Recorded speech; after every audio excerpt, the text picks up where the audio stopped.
Hi friends, welcome to Yazhini சமையல். இன்றைக்கி யாழ்னி சமையலில் 3-in-1 பொரியல்.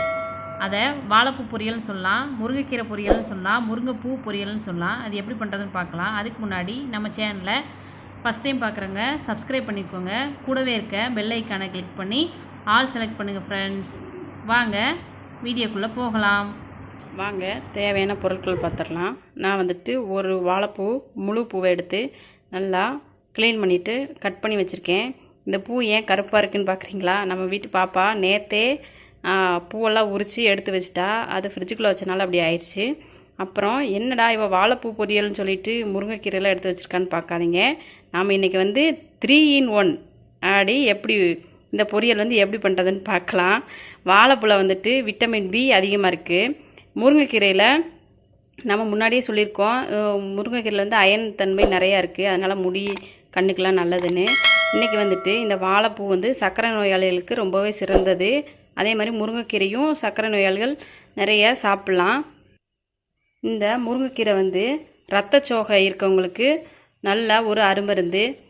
பிளட் ப்ரெஷர் இருக்கவங்க, ரத்த அழுத்தம் இருக்கவங்க இந்த கீரையை அடிக்கடி உணவில் சேர்த்துக்கோங்க. பிளட் ப்ரெஷர் உங்களுக்கு ஒரு கண்ட்ரோலில் வரும். அப்புறம் இந்த முருங்கைப்பூ நம்ம உடம்புல உள்ள பித்தத்தை தணிக்கும். இந்த பித்தம் இருந்தாலே சிலருக்கு நிறைய நோய் அடுத்தடுத்து வந்துக்கிட்டே இருக்கும். இந்த முருங்கைப்பூ சாப்பிட்றதுனால பித்தத்தை குறைக்கும். நம்ம வயிற்றில் குடலில் உள்ள அந்த கிருமி புழுக்களை கொல்றதுக்கு இந்த முருங்கைப்பூ ரொம்ப உதவியாக இருக்குது. அப்புறமா இந்த முருங்கைப்பூ பெண்கள் ஆண்கள் இருவருமே நிறைய உணவில் எடுத்துக்கலாம். 3-in-1 நம்ம சமையல் பொரியல் எப்படி இருக்குன்னு பார்க்கலாம். அதுக்கு நான் ஒரு வாழைப்பூ எடுத்திருக்கேன், முருங்கைக்கீரை, அப்புறமா முருங்கைப்பூ எடுத்திருக்கேன், கொஞ்சமாக பாசிப்பருப்பு உள்ளே சேர்க்கறதுக்காக எடுத்து வச்சுருக்கேன். அப்புறம் ஒரு வெங்காயம் சின்ன சின்னதாக கட் பண்ணி வச்சுருக்கேன் தாளிக்கிறதுக்கு, கருவேப்பிலை, 2 வரமிளகாய், அப்புறம் கொஞ்சமாக தேங்காய் பூ. இப்போ நம்ம வாழைப்பூ பொரியல் எப்படி பண்ணுறதுன்னு பார்க்கலாம். 2 டேபிள் ஸ்பூன் எண்ணெய் ஊற்றிக்கலாம்.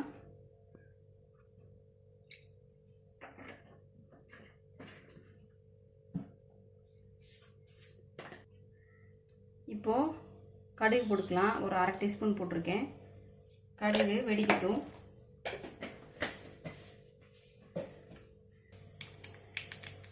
கடுகு நல்லா பொரிஞ்சிருச்சு. இப்போ நாம் எடுத்து வச்சுருக்க கருவேப்பிலையை உள்ளே சேர்த்துக்கலாம்.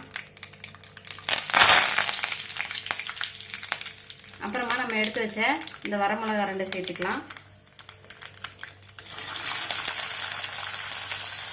கட் பண்ணி வச்ச வெங்காயம் உள்ளே போட்டாச்சு.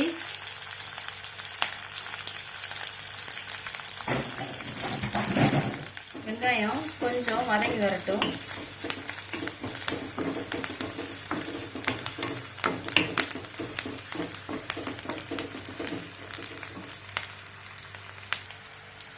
வெங்காயம் வதங்கிச்சு. நம்ம எடுத்து வச்ச வாழைப்பூ உள்ளே சேர்த்துக்கலாம்.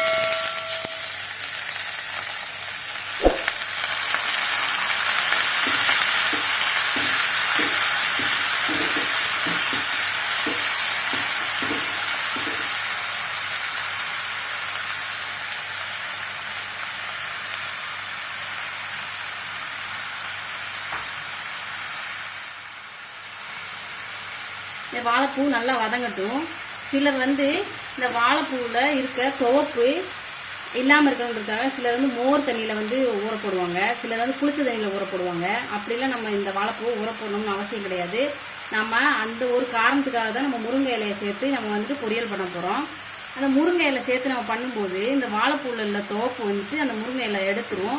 நீங்கள் பொரியல் பண்ணி கடைசியில் சாப்பிடும்போது இந்த வாழைப்பூவில் உள்ள தோப்பே உங்களுக்கு தெரியவே தெரியாது. அந்தளவுக்கு நல்ல டேஸ்ட்டாக ருசியாக இருக்கும்.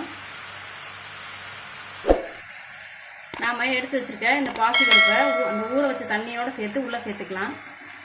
அந்த வாழைப்பூ கொஞ்சம் வெந்து வர்றதுக்கு இந்த தண்ணி கரெக்டாக இருக்கும். உங்களுக்கு தேவைன்னா தண்ணி ஊற்றி வேக வச்சுக்கோங்க. இல்லை அப்படின்னா கொஞ்சம் கொஞ்சமாக தண்ணியை தெளித்து வேக வச்சுக்கோங்க.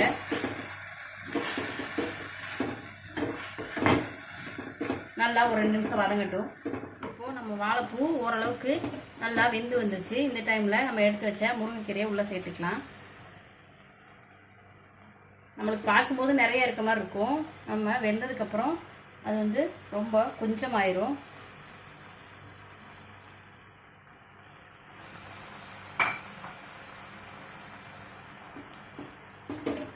நல்லா மிக்ஸ் பண்ணி விட்டுக்கலாம்.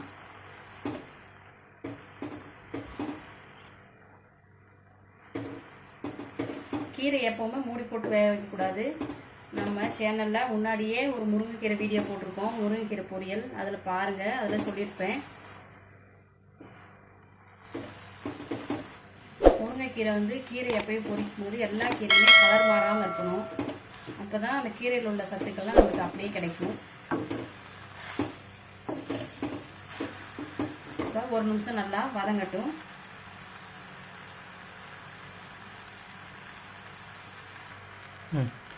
பொரியலுக்கு தேவையான உப்பு போட்டுக்கலாம். நம்ம வாழைப்பூவோட சேர்ந்து முருங்கைக்கீரை நல்லா வதங்கி வந்துடுச்சு. முருங்கைக்கீரை இது மாதிரி நல்லா வாழைப்பூ பாதி வெந்ததுக்கப்புறமா போட்டால் தான் அந்த கலர் மாறாமல் அப்படியே நமக்கு கிடைக்கும். இப்போ நல்லா வெந்துடுச்சு. நம்ம எடுத்து வச்சு இந்த தேங்காய் பூவை மேலே தூவிக்கலாம்.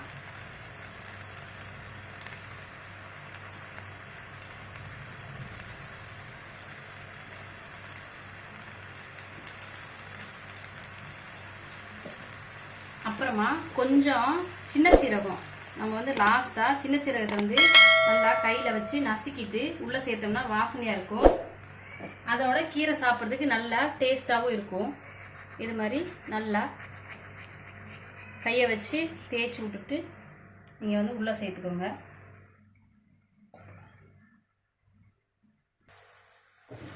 அவ்வளோதான். லாஸ்ட்டாக எல்லாத்தையும் சேர்த்து ஒரு மிக்ஸ் பண்ணி எடுத்துக்கோங்க. அவ்வளோதான். ரொம்ப ஈஸியாக இதை செஞ்சு முடிச்சிடலாம்.